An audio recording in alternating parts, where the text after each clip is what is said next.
Alors, qu'est-ce que l'Europe a fait? Je pense que l'Europe a été prise de court, ok, durant un temps. Donc, on appelait ça une crise. Maintenant, j'estime qu'il ne s'agit plus de crise. On sait très bien que les migrations ne vont pas cesser et qu'il faut absolument s'accorder à une politique commune.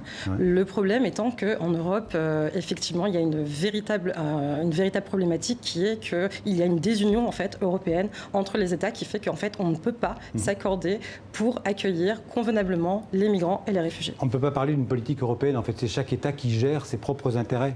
Écoutez, vous parlez de crise migratoire en Europe, moi je parlerais plutôt d'une crise de l'Europe. Ce que ça a montré en 2015, c'est surtout l'impossibilité que les institutions européennes fonctionnent normalement.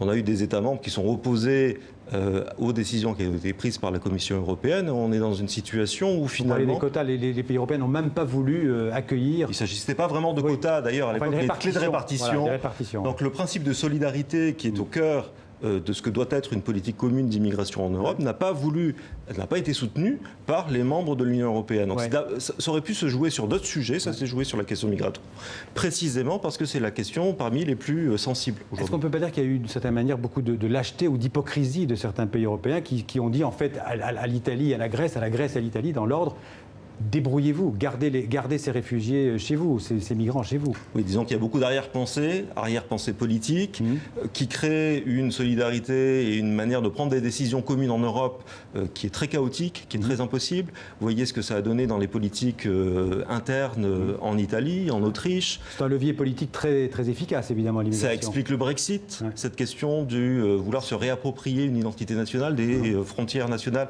et contrôler, c'est toujours le mot au cœur de la question migratoire. Or, et là est la contradiction, on sait très bien que les migrations sont un phénomène global, que l'échelle pour prendre des décisions n'est pas à l'échelle nationale.